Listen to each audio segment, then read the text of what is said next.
جديد وهذا الحوار المستمر مع الأستاذ حازم صلاح أبو إسماعيل المرشح المحتمل لرئاسة الجمهورية. وكنا قد تحدثنا في سياق الحديث عن الدكتور عبد المنعم أبو الفتوح المرشح المحتمل الآخر لرئاسة الجمهورية، وانتهز هذه الفرصة لأتمنى له الشفاء العاجل. وكان يفترض أن يلتقي اليوم بعدد من الشخصيات، لكن تم تأجيل الاجتماع بسبب ظروفه الصحية، ونتمنى أن يكتب الله له السلامة والشفاء.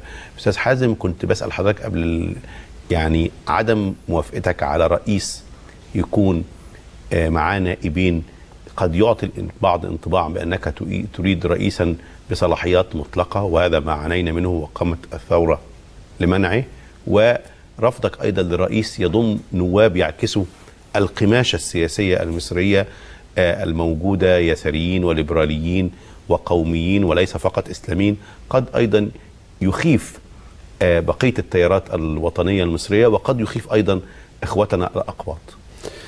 لا، هو دي طبعا قضيتين. احنا عايزين أولا ان احنا هي دي الثقافة بالظبط اللي انا عايز اشيلها من مكونات الرأي عندنا كمصريين، اللي هي ثقافة ان احنا نفصل للناس. احنا نخبة سياسية ومفكرين ومثقفين نقعد كده ونفصل للشعب، نفصل له تفصيلة على مقاسنا احنا او على رؤيتنا. لا، احنا نقترح للناس، نؤثر في الناس. العملية الانتخابية والمعركة الانتخابية انك تخاطب الناس وتقنعهم. حضرتك تقنعهم بما تريد وانا اقنعهم بما اريد، وكل فصيل يقنعه بما يريد. وتبقى العملية مش توافقية، تنافسية. هي دي الديمقراطيات المستقرة، هي دي الديمقراطيات الراسخة. هو ده العمل اللي بيطلع افضل ما في الشعب. انما الجانب لو تبنينا الشيء الثاني، يعني انا عايز اقول لحضرتك الثورات العربية لغاية النهاردة 4 اللي شالت زين العابدين والقذافي وحسني مبارك وعلي عبد الله صالح. لما تسمع عن فكرة الاتفاق التوافقي في تونس وفي مصر وفي اليمن وفي ليبيا أيضا، معنى كده ان الفكرة التوافقية مش فكرة مصرية، دي هي الفكرة التي يوحي بها إلينا السلطة العالمية أو الاتجاهات العالمية. يعني فكرة الرئيس التوافقي في نظرك هي خطة أمريكية لاحتواء الثورات العربية؟ لا شك، لابتلاع نتائج الثورات علشان تحتويها. وإلا قول لي ليه تبقى في اليمن وفي تونس وفي مصر وتنبت دلوقتي في ليبيا بدأت النبتة والصوت يبتدي يعلو؟ علشان إيه؟ هل أنا أفضل غافل لدرجة أني أتصور أن دي فكرة مصرية أنبتتها الأرض المصرية والتربة المصرية، ولا أفهم بقى أن في أجهزة إمبراطورية عالمية عولمة بتؤدي؟ وهل سلطة المرحلة الانتقالية الممثلة في المجلس الأعلى للقوات المسلحة ثم التي أضيفت إليها وهي البرلمان متفقة مع هذه الخطة الأمريكية ولا خاضعة لضغوط؟ يعني ما أصلي برضه بالظبط. فالاتفاق مش خاضعة لضغوط وقابلة بها، يعني بالضبط. يعني ليس أنت ترى أنها خاضعة لها وقابلة بها؟ ليست ترى ذلك؟ نعم، أنا هقول لحضرتك ليست قابلة بها بمعنى أنها عميلة وسيئة واتفقت أن أمريكا هي تتحكم، لا، ولكن في ضغوط، في إكراه، في ضغط، في يا جماعة عايزين نسلم السلطة يا إخوانا. ما هو بس أنت حملتك بتنادي بالكرامة الوطنية، يعني ده شعارها مش كده؟ شعار الحملة دعوة إلى الكرامة. ده أنا أنا مش موافق على كده. أنا يعني معترض. أنا الآن أعرض وجهة النظر التي أنا لا أوافق عليها، إنما بس أنا بقول يعني هؤلاء ليسوا من الصلابة بما يكفي لكي يحافظوا على كرامة مصر الوطنية؟ هو وجهات نظرهم كده، وجهات نظرهم إنه ده اللي يحافظ على الكرامة الوطنية. أنت قلت حاجة مهمة جدا يا أستاذ حازم برضو في الموضوع ده، قلت إنه الاتفاق على مرشح توافقي هو الهدف، هو الاتفاق على مرشح توافقي ترضاه السلطة. يعني انت بترى انه، وقلت حاجة تانية مهمة، قلت ان المجلس العسكري يمارس ضغوطا لوضع رئيس مصر بالإكراه ويتم طبخه مع البرلمان. هل ما زلت عند هذا الرأي؟ هو طبعا انا ما قلتش التعبيرات دي، لا انا ناقلها بالظبط من ما هو طبعا حضرتك، لكن انا يعني هي مش تعبيراتي دي خالص، دي تعبيرات. انما انا اقول لحضرتك، انا ممكن اقول لحضرتك الحديث حضرتك يا فندم خلاص انا هقول لك، انا هقول لك اللي عندي على طول، ما يهمكش يعني. شوف حضرتك، البيئة الحقيقية السياسية يحدث فيها زي ما انا قلت من شوية تنافسية. التنافسية دي تطلع رئيس جمهوري مرة ورئيس ديمقراطي مرة زي أمريكا طبعا مفيش مانع. تطلع رئيس اشتراكي ورئيس يميني مرة زي فرنسا مفيش مانع. خلي بالك سيادتك أنا مع التنافس، بس أنا لازم أطرح الأسئلة التي تثار. يعني أنا مع التنافس طبعا، إحنا كده في الحقيقة وليس مع الاتفاق على الشعب. يعني إحنا كده بنلغي نتيجة الثورات العربية خالص. بنقول ان الشباب اللي نظفهم ده في رايك بخطه امريكيه؟ ان طبعا الله، امال دول راحوا ناموا قالوا يا عيني ده حسني مبارك سقط، لا تعال نروح بقى ده احنا خسرنا مصر. لا طبعا راحوا يبحثون عن طريق اخر وبيشتغلوا فيه ويصرفوا فيه ويأثروا فيه وكل شيء. وبالتالي احنا ما ينفعش ان احنا النتيجة العظيمة للشعب المصري ان لما عمل ثورة انه حس انه صاحب البلد نروح شايلينها ونقول له هنتفق لك احنا فوق في الاوض وننزل لك حاجة معلبة جاهزة تسمع كلامه. ما ينفعش، دي عيبة كبيرة، ده عار. لا لحظة، لا يمحوه الوقت، لأنه ده مسألة غير عادية. إنما إمتى التوافقية يبقى شيء صالح وكويس؟ تمام. أما تبقى بين فصائل حرة سياسية، تيارات سياسية حرة، يقعد الوفد مع الإخوان مع السلفيين مع مش عارف مين مع مين ويتفقوا فينجح، يتفقوا على واحد ويبقى مرشح جميع الفصائل. يا سلام. طب ده اللي بيتكلموا عنه، ولا أنت قصدك إن الكلام اللي بيتم بين الفصائل دلوقتي ده بإيحاء؟ لا مش إيحاء بس. لما يبقى الفصائل دي ويدخل معاها طرف أيضا في نفس الدايرة، السلطة في الداخل والتأثيرات العالمية من الخارج، دي ما بقتش اسمها الرئيس توافقي. لا ما تسميش اسم كده، لأن ده مش اسم حقيقي. ده كده اسم، ده أنت بتسوق لي اسم عشان تسوق فكرة غير كريمة، غير شريفة، غير نزيهة. أنت عارف إن شرطها الأول إنها ترضي السلطة العسكرية وإلا لا تسلم السلطة، وعارف إن شرطها الثاني إنها ترضي الخارج، واتقال كده صراحة. قال عايزين رئيس يرضي الداخل ويرضي الخارج. في الدنيا يعني شعب أنا بس عشان أكون يقول عايز أرضي خصومي. أنا دايما أراعي الجمهور اللي بيتابعنا واللي محتاج دايما لتركيز الافكار. سيادتك بتتكلم على ان الكلام عن رئيس توافقي هو شرط للسلطه العسكريه لكي تسلم السلطه في الموعد المتفق عليه، وهو ايضا شرط تفرضه السلطه العالميه اللي هي المتحكم في العالم وهو الولايات المتحده الامريكيه لاحتواء او لتدمير الثورات العربيه. نعم، وتزين الفكره. اولا كلامك صحيح، هو ده مقصدي، لكن كمان تزين الفكره في اليمن، في تونس، في مصر، بحيث ان تظهر كما لو كانت منطقية. يا سلام المصريين اتفقوا على كذا. لا ده غير جيد. الصحيح انه انزل انا واليساري والليبرالي والعلماني والفلولي وفي هذا فليتنافس المتنافسون والشعب يختار، مش الفصائل السياسية. صحيح. الاجتماع اللي حضرتك بتشير اليه ده ده اجتماع فصائل لا تختار للشعب. نعم. وبعدين شوف يا استاذ حسين، لا هو من حق كل حد ان يجتهد في مستقبل مصر، يجتهد ليكون مرشحا، حتى لا ندين ولا مرشحا ليا. انما استخدم نفس الفكره في ايه بقى؟ في اختيار لجنه الدستور، ونفس الفكره في التوصل الى دستور، ونفس الفكره ايه ده تحول كل حاجه الى شيء ما يعمل صفقات. ولذلك انا لما قلت انت حاسس ان في صفقات بتتم في كل حاجه من دول، كل حاجه لابتلاع قرار الناس، قرار الشعب. انا عايز ابتلعه. ولذلك نقطه في منتهى الاهميه، انا لما قلت لحضرتك انه ساعات حد يقول كلام يبان يا سلام الراجل ده لطيف جدا، الناس دي حلوه قوي، ليه؟ لانه بيرضي اليمين والشمال. دي مش ده، ما بيتخذش مواقف. ده بيقول يعني انا هضرب لحضرتك مثل البياع المتجول في الشارع. واحد بياع متجول والبلديه بتجري وراه. لما اجي انا اقول لك ايه؟ البائع المتجول من حقه ان يكسب لانه فقير وليس عنده وسيله كسب، ولكن نظام الشارع والبلديه لازم الشوارع تبقى منظمه. طب في الاخر فين موقفك بقى؟ انت قلت الكلام اللي هو فين؟ إذا يعني لم نتبنى اتخاذ المواقف وحسمها. عشان كده حتى عشان ده يمكن يفسر برضه انك انت احيانا تاخد اراء صادمه غير صادمه لبعض الناس حتى بس عشان تبقى واضح. هي في حقيقه الامر، والا ما كانش هذا الصدى الشعبي المبكر القائم حاليا يبقى موجود. هو في بعض المواقف اللي يمكن برضه محتاجين نناقشها مع حضرتك في الموضوع ده. يعني هي في حقيقه ليست صادمه. طب هي في الحقيقه محدده. لانك قلت كلام مهم جدا صحيح، مساله الخضوع للضغط. هل لو لغينا المعونه الامريكيه بالذات العسكريه لان هي الحاجه الاهم، ممكن نبقى ما اسميته انتم خضوع للضغوط الامريكيه في مساله اختيار رئيس توافقي يصفي الثورات العربيه برايك؟ حل بقى افضل؟ دي كمان خديعه ثانيه وخديعه كبيره جدا. مين اللي سمى الفلوس دي معونه؟ امريكا. رحنا احنا بلعين الاسم. هي مش معونه، ده بيقعدوا في الكونجرس يناقشوها ومندوب الإدارة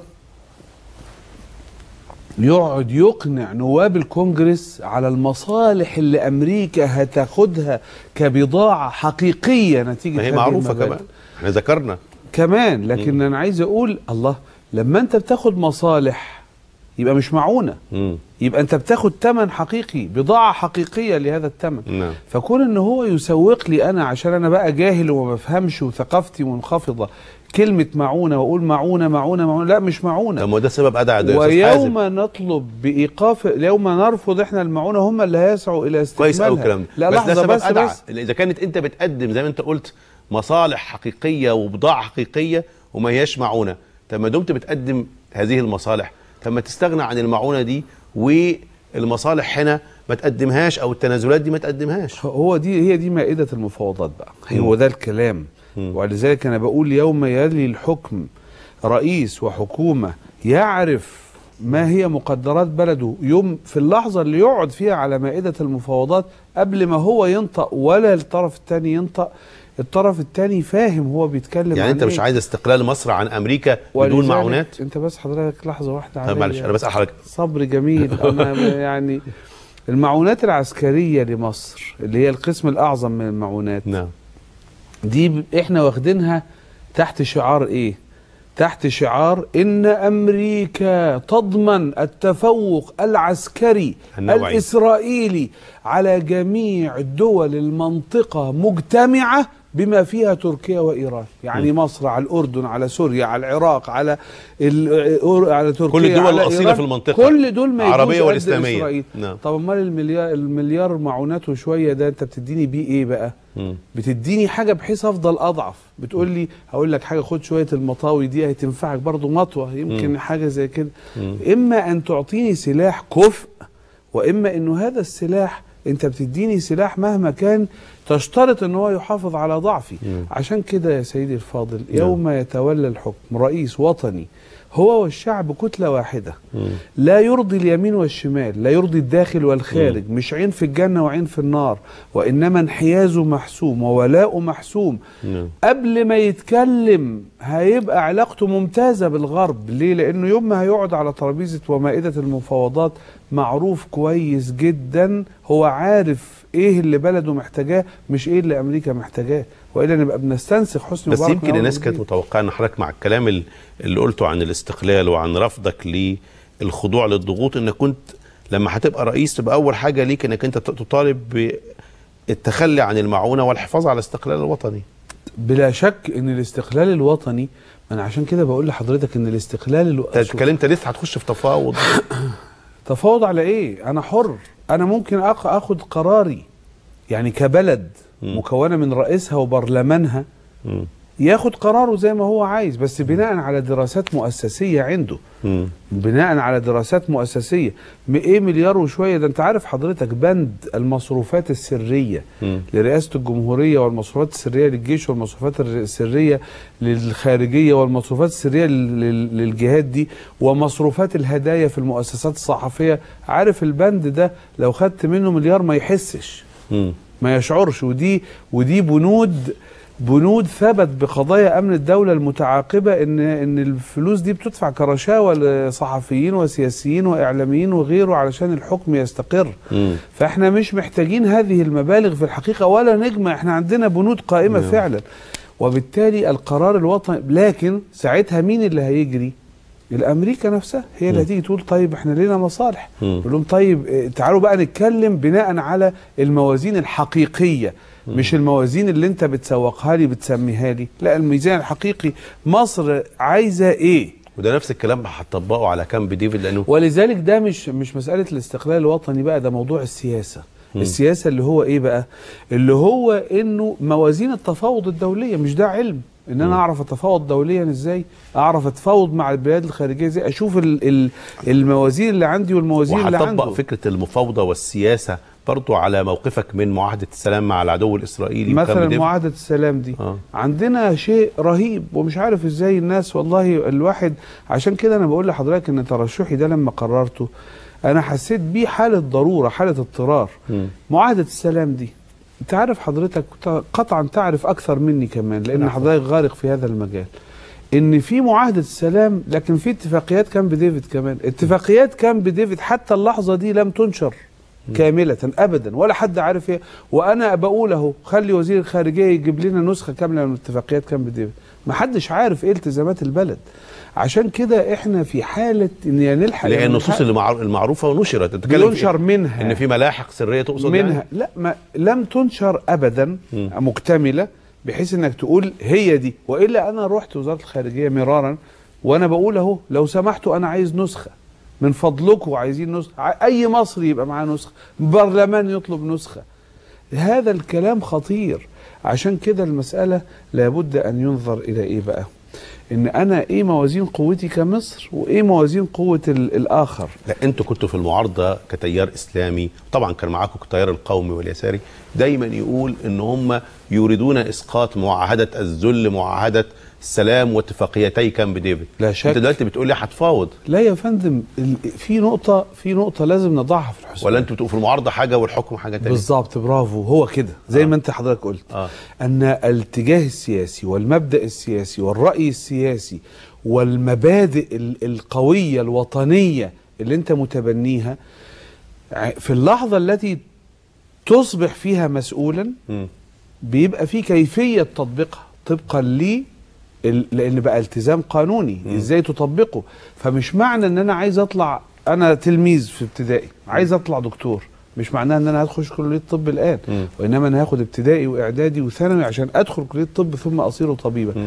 الرئيس الذي سيالي الان الفرق الجوهري انه هو يحدد طريقه، هو ماشي كده ولا ماشي كده، ماشي ناحيه الاستقلال الوطني، ناحيه الكرامه الوطنيه، ناحيه قوه بلده من الداخل اقتصاديا واجتماعيا وسياسيا، ناحيه انه يستغل عناصر القوه. هيمشي كده؟ هيمشي كده. طب هيمشي ازاي بقى؟ الكيفيه دي مساله ثانيه. ممكن حد يقول ان انت عشان تحقق الاستقلال الوطني وتخلص مصر من معاهدات اخرجتها من قيادتها لامتها العربيه والاسلاميه، هتقعد بقى في حكايه ابتدائي واعدادي ثانوي ان تقعد فيها اجيال بحالها ما تشوفش الاستقلال الوطني ده. عشان كده بنقول ان البرامج مهمه، انك تقول لي ما هو برنامجك. وكمان برنامجك الزمني ممكن تقعدني 100 سنه بحجه. انا بتكلم عن البرنامج الزمني، انا بتكلم عن كده بالظبط، هو ده اللي انا اقصده. انك يعني لازم تقول لي هتخلص موضوع كامب ديفيد ده في كام لازم سنة؟ تقول لي ايه؟ لا ده في حاجات لازم من اول لحظه. زي يعني على سبيل المثال هتلغي ايه مثلا؟ على سبيل المثال لما تيجي معاهده تلغي اتفاقيه الغاز مثلا؟ اما ما هو انا قلت مرارا ان في اللي بيننا وبين اسرائيل 3 مستويات من الاتفاقات. مستوى من غير ثمن خالص، ده يتلغي تاني يوم الصبح، زي اتفاقيه المعابر دي، ناخد منها ايه؟ عملناها ليه؟ مضيناها ليه؟ يعني الاستاذ حازم صلاح ابو اسماعيل يلغي اتفاقيه المعابر فورا ويرفع الحصار عن غزه فورا. هنروح لفاصل ونرجع بس بعد. ده المستويين التانيين ما اتكلمناش هنتكلم عنهم. هنتكلم عن الاتفاق السياسي بتاع كامب ديفيد، انا قريت تصريحاتك وعارفها، والجزء الثالث اللي هو بتاع اتفاق تصدير الغاز واللي انت عايز فيه شروط سياسيه واقتصاديه، انا عارف ومتابع. لكن هنطلع لفاصل اعلاني وارجع لحضرتك تاني.